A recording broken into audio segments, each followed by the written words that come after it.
Hello, and welcome to my body system presentation. This is Hamilton Foster, and my body system is the neurocognitive body system, or relating to the nervous system. In this presentation, I will be differentiating between neurocognition and the neurological body system, as well as the patient assessment, patient education, as well as family education, as well as going over two disorders that relate to the neurocognitive body system and the diminishing effect that it can have. I will also be including a personal anecdote as it relates to the neurocognitive body system. Neurocognition, as defined by the National Cancer Institute of 2020, relates to having to do the ability to think and reason. Included in this definition is the ability to concentrate, remember things, process information, learn, speak, and understand. As we age, for most older adults, certain body systems begin to diminish in their function or delayed in their ability to execute tasks. One of these systems that is often seen in most adults is that in failure in the nervous system, responsible for both the neurological and neurocognitive function. Neurocognition stems from the functions, both advanced and simple, of the brain, brainstem, as well as all central and peripheral nerves throughout the body.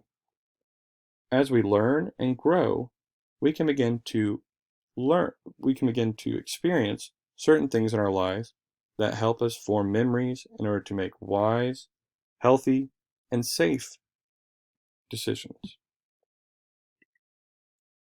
Continuing with the differentiation of neurocognition, cognition is distinct from the broad term of neurological as it relates to both perception and recollection of both situations and their subsequent memories that are formed. By being able to use coherent thought, as well as performance based on this thought, allows us to help identify and exhibit our own cognition. From birth throughout our life, we perceive the world around us. Through this perception, we can form memories.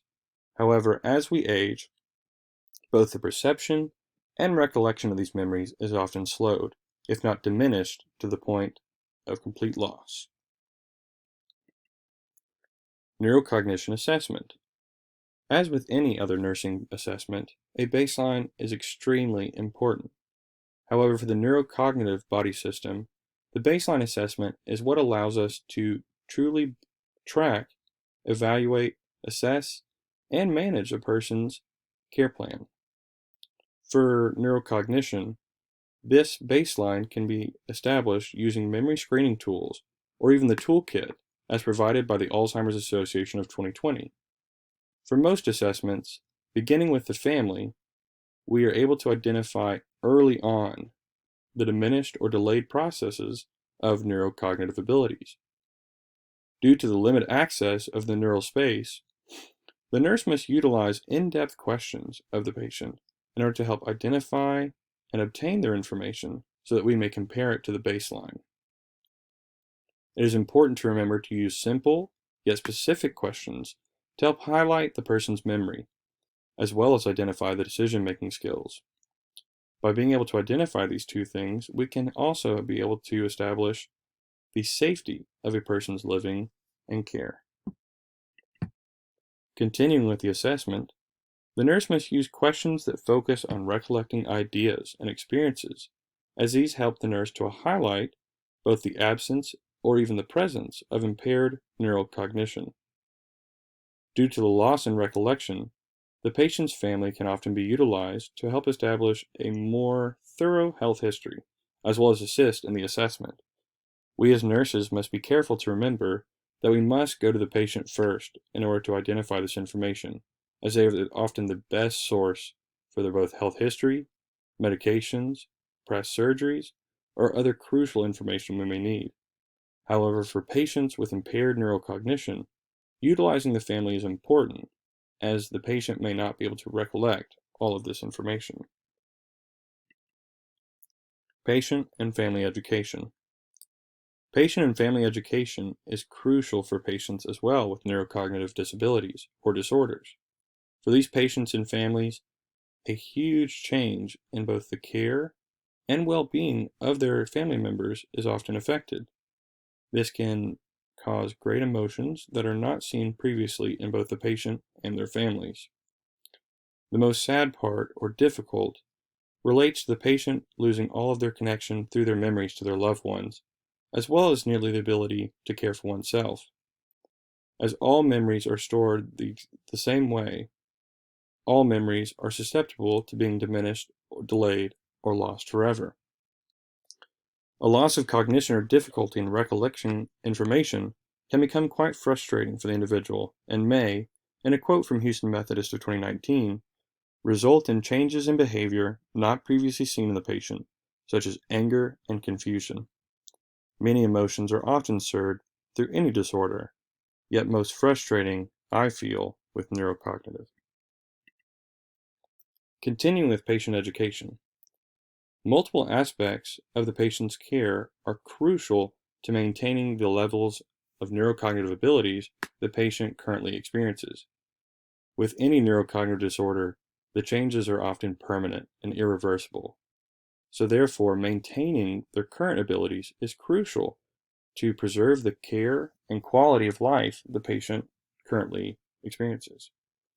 Diet plays a major role in maintaining the cognitive health of the individual. Consultations to dietitians, as well as personal research, can help reveal a lot of items that need to be changed in the patient's diet. Primarily through the consultation with the dietitian, we can help identify lacking ingredients in the patient's diet, such as vegetables or other healthy alternatives.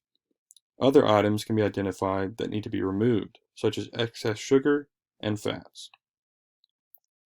As with most diseases, medication can be utilized to slow the progression of neurocognitive diseases, as well as assist in that maintenance. The cognitive abilities of the individual are truly affected by these disorders, so therefore the maintenance must be priority. Anticholinergic medications should be strictly avoided, as they've been related to the progression of Alzheimer's disease. Acetylcholine is crucially used in the brain to help maintain healthy and effective neurotransmission of both electrical signals and neurotransmitters. When acetylcholine is removed from the brain, the formation of amyloid plaque may be able to be seen on these neurons as it leaves deposits from the acid that is formed. Two disorders that relate to the neurocognitive body system are dementia and Alzheimer's. One of the greatest known diseases to affect the older adult population is that of dementia. Alzheimer's is a more specific term used to describe a certain deficit in neurocognitive abilities. Affecting nearly every aspect of cognition, both dementia and Alzheimer's primarily focus and destroy the brain's ability to perceive and utilize memories. Continuing with neurocognitive disorders, in a quote from NCBI of 2019, in particular, difficulty in the formation and retention of new episodic memories is typically the earlier and most salient clinical symptom of Alzheimer's disease. Thought to be caused by the destruction of neural pathways by a deposit of acid along the neuron, this inhibits the signaling process of the neurons throughout the brain. Therefore, Alzheimer's and dementia can feel to steal a person's recollection capabilities. For most families, this disease does feel like they are being robbed of certain family members, as previously stated, as they feel a loss of connection through their memories. One personal anecdote related to the neurocognitive body system, in my family in particular, is through my grandmother, Linda Reed. My grandmother was diagnosed in 2014 with Alzheimer's disease. We as a family have been able to identify, as well as ways to help my grandmother continue to adapt and grow as this disease process continues.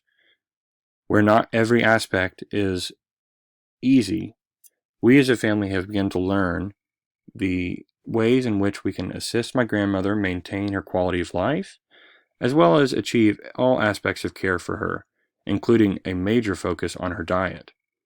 Through my mother's personal research, as well as others in my family, we've been able to identify certain aspects of my grandmother's diet that have greatly affected her previous ability to neurocognitively function. However, through certain medication regimens, as well as all other things discussed within this presentation, we've been able to slow the progression of her Alzheimer's disease, as well as maintain a certain quality of life for her. Thank you for viewing my body system presentation.